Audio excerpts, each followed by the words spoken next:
Le pays de Ré est un pays de moulins et de vent. Entre Éole et ce territoire, façade maritime du littoral ouest, la liaison est ancienne. C'est presque une idylle depuis que l'homme, levant le nez, a eu l'idée de récolter cette source d'énergie abondante et naturelle.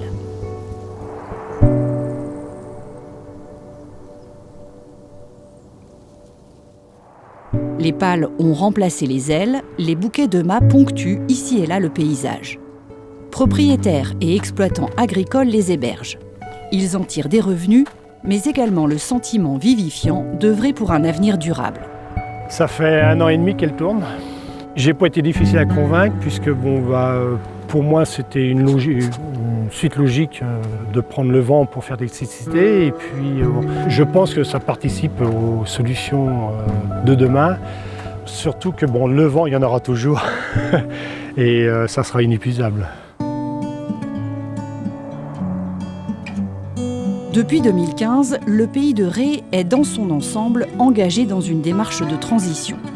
Reconnu territoire à énergie positive pour la croissance verte, il multiplie les efforts pour réduire la consommation d'énergie et produire du renouvelable. 20% de la consommation d'énergie locale est couverte par de la production d'énergie renouvelable, dont les 3/4 par la production éolienne. On a une 60aine de mâts aujourd'hui sur l'ensemble du pays de Ré. 56 de ces éoliennes sont issues du développement Valorem. La perspective si ce n'est être autosuffisant en matière de production énergétique, en tout cas de gagner en autonomie, est un pari acquis sur le territoire. Mais néanmoins, ça suppose aussi de mettre des garde-fous et de se prémunir de tout excès, quoi. Se prémunir des excès, c'est prendre soin pour chaque projet des riverains, du paysage et de la biodiversité.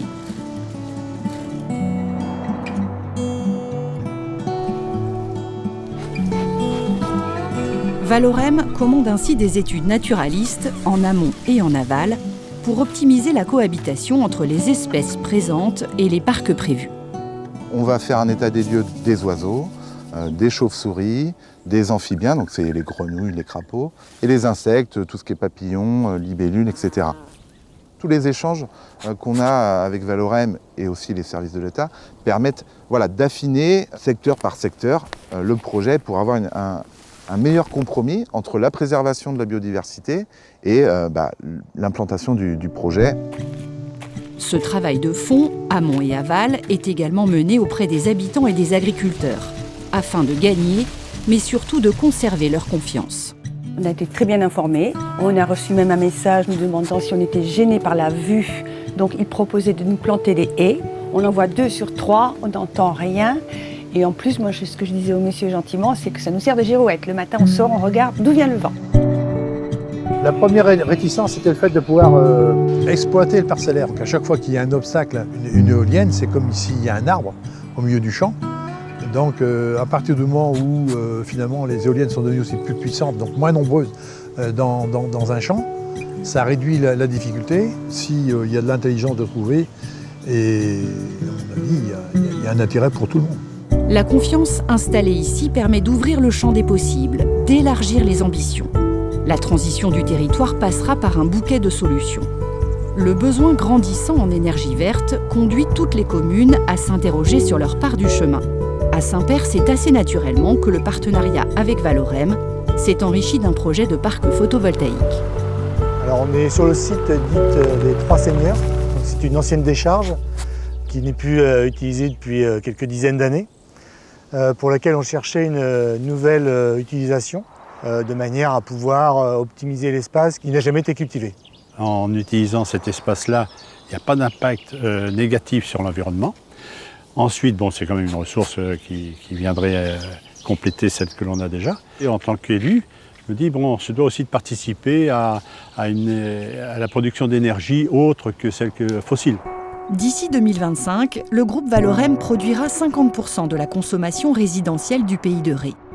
Mais il ne se contente pas d'installer des parcs et de tourner les talons.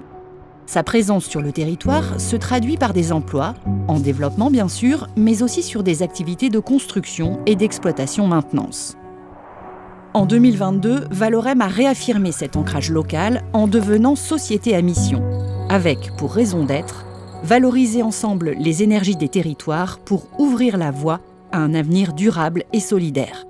Cette démarche permet de nouer des liens fertiles et croisés avec eux. Je ne considère pas cette société comme, en tous les cas lorsqu'elle s'adresse à moi, comme étant à la recherche, à tout prix de profit et m'utilisant comme territoire de collecte de ces fonds. On est vraiment dans une approche partenariale, en négociant avec les élus locaux et non pas en s'imposant aux élus locaux. À Corcouët-sur-Logne, ce partenariat a permis de financer ces panneaux solaires qui alimentent le véhicule municipal et la mairie.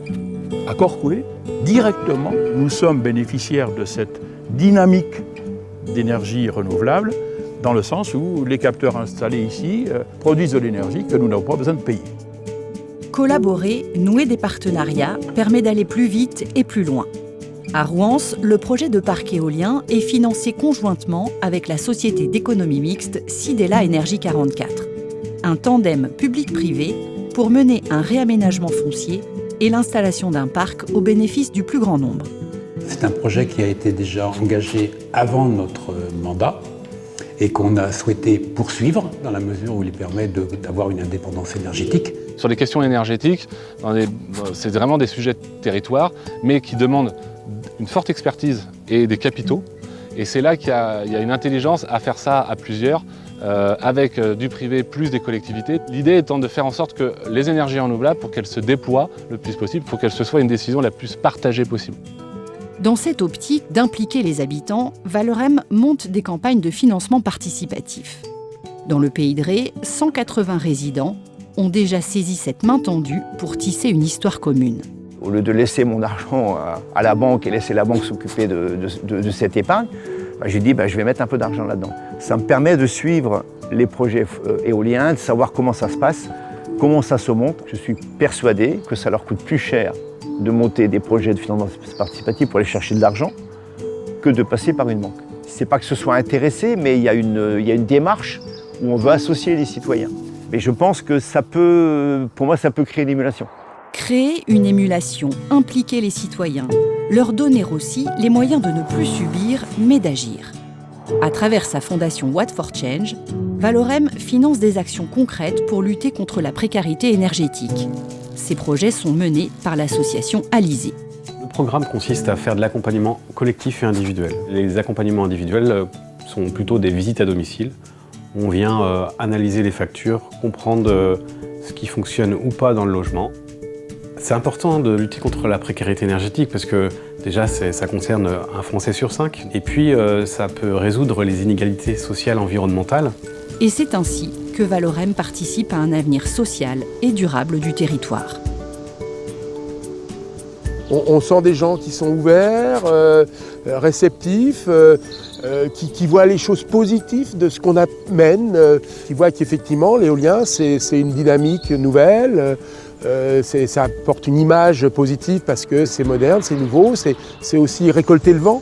Hein, comme on récolte le blé, il passe et on le récolte et on en fait un bon usage, on le valorise et ça participe pleinement à la transition.